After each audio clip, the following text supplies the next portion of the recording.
కొండంత అండగా నిలిచేవాడు. మనసులో తలచిన వెంటనే గుండెల నిండా ధైర్యాన్ని నింపగలిగే మహాయోధుడు, అభయహస్తంతో ఎల్లవేళలా మనల్ని కాపాడే ఆ పవనపుత్రుడిని ఇప్పుడు మనసారా స్తుతించుకుంటూ శ్రీ పంచముఖ ఆంజనేయ స్వామిగా అవతారమెత్తిన కథని దృశ్య రూపంలో తిలకిద్దాం రండి.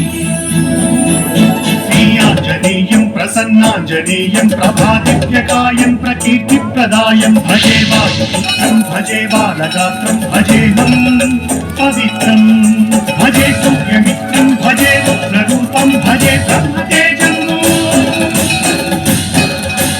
అది రామాయణ మహాయుద్ధం భీకరంగా సాగుతోన్న తరుణం. శ్రీరామచంద్రుని సారథ్యంలో వానర సైన్యంతో విజృంభిస్తూ లక్ష్మణస్వామి తనతో పోరాటం చేస్తోన్న రావణుడి కుమారుడు ఇంద్రజిత్ తలని బాణంతో ఒక్క వేటుతో వేరు చేశాడు. ఇంద్రజిత్ మరణవార్త విన్న రావణుడు ఆవేశంతో ఊగిపోయాడు. ప్రతీకారం కోసం పాతాళ లోకాధిపతి తన సోదరుడు అయినటువంటి మహిరావణుడి సహకారం కోరాడు. ప్రభాతంబు సాయంత్రమీ నామ సంకీర్తనల్ చేసి నీ రూపు వర్ణించి నీ మీద నేదండకంచేయ నీ మూర్తి గావించి నీ సుందరం పెంచి నీ దాసదాసుండనై రామ భక్తుండనై నీవే గొంచెదను. నీ కథాక్షంబునం సూచితే వేడుకల్ చేసితే నా మురాలించితే నన్ను రక్షించితే. తంత్ర విద్యలో ఆరితేరిన మహిరావణుడి దాడి గురించి విభీషణుడి ద్వారా ముందుగా తెలుసుకున్న హనుమంతుల వారు తన ప్రభువుల విశ్రాంతి మందిరానికి కాపలా ఉండగా ఆ దుష్టుడు లోపలికి ప్రవేశించడానికి పలు ప్రయత్నాలు చేసి చివరికి మాయోపాయంతో విభీషణుడి రూపం ధరించి మందిరంలోకి ప్రవేశిస్తాడు. నిద్రిస్తున్న రామలక్ష్మణులను అపహరించి పాతాళ లోకానికి తీసుకుని పోతాడు.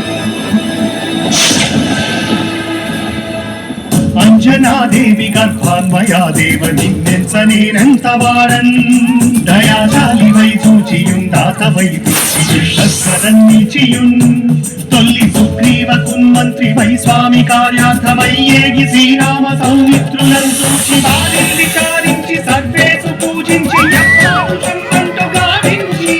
వారిని సంపించి కాకుత్సతిలకం కృపాదృష్టి వీక్షించి కిష్కింధకే తెంచి శ్రీరామ కార్యార్థమై లంకకే తెంచియున్ కాల్చియుం యభూమి చుంచూచి ఆనందము పొంగి ఆయుంగరం విచ్చి ఆ రత్నముం తెచ్చి శ్రీరామకు నిచ్చి సంతోషముం చేసి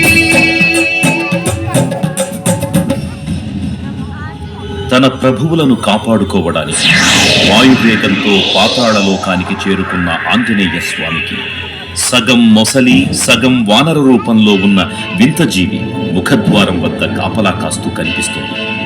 ఆ జీవి మకరధ్వజుడు అనే తన పుత్రుడని మహాసముద్రాన్ని దాటుతుండగా నీటిలో పడ్డ తన స్వేదవిందు ఒక మొసలి గ్రహించడం వల్ల జన్మించాడని తెలుసుకుని ఆశ్చర్యపోతారు హనుమంతుల వారు. తన పుత్రుడిని యుద్ధంలో ఓడించి పాతాళ లోకంలోకి ప్రవేశిస్తారు.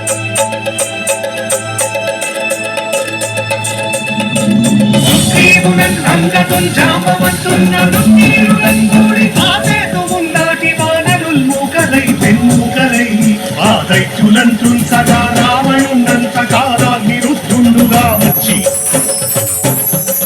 బ్రహ్మాండమైనట్టి ఆ శక్తిని వైచి ఆ లక్ష్మణున్ముర్చనుందింపగానప్పుడే నీవు సంజీవిని తెచ్చి సౌమిత్రికి ప్రాణంబు రక్షింపగా కుంభకర్ణాదులం వీరులంబోర శ్రీరామ బాణాగ్ని వారంతరిన్ రావణుం సంపగానంత లోకంబుడానందమయ్యుండ నవ్వేళనం విభీషణు వేడుకంతోడు కన్వచ్చి పట్టాభిషేకంబు చేయించి సీతామహాదేవిని తెచ్చి శ్రీరామపునిచ్చి అంతం అయోధ్యాపురించొచ్చి పట్టాభిషేకంబు సంరంభమయ్యున్నా. పాతాళ లోకంలో అడుగుపెట్టిన పవనపుత్రుడు మహిరావణ మరియు అహిరావణ సోదరులకు భీకర పోరు. 5 దిక్కులలో ఉన్న 5 దీపాలను ఒకేసారి ఆర్పడం ద్వారా మాత్రమే వారి మరణం సంభవిస్తుందని చెప్పబడ్డారు. అప్పుడు మహాబలి 5 ముఖాల ధారణ చేసి పంచముఖ ఆంజనేయునిగా అవతరించి ఏకకాలంలో 5 దీపాలను ఆర్పివేసి ఆ దుష్ట సోదరులను తుదముట్టిస్తారు. నీకన్న నాకెవ్వరు కూర్మిలేరంసు మన్నించి శ్రీరామ భక్త ప్రశస్తంబుగా నిన్ను సేవించి నీ కీర్తనలు చేసిన పాపములు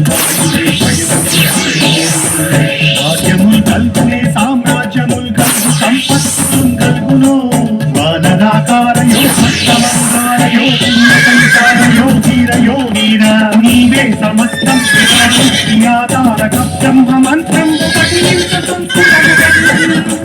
వజ్రదేహం పురుందాచి శ్రీరామయంచు మన ఎప్పుడు తప్పకన్ తలకు రాజిహ్వయందుంది నీ దీర్ఘదేహము త్రైలోక్య సంచారివై రామనామాంతి సత్యానివై సప్తదేహం రౌద్రనీ జ్వాలా కల్లోల వీర హనుమంత ఓంకార శబ్దం బులన్ భూత ప్రేతం బులన్ పెంపి సాచం బులన్ శాకిని జాతి విద్యాబులన్ గాలి దెయ్యం బులన్ నీరువాలంబులన్ చుట్టి నేలంబులన్ పట్టి నీ ముష్టి ఘాతంబులన్ బాగుదండంబులన్ రోమఖండంబులన్ తుంచి కాలాభిరుత్తుండవై నీరు బ్రహ్మ ప్రజాదంబులన్ చూచి దారోరిన ముత్తు నరసింహయంసు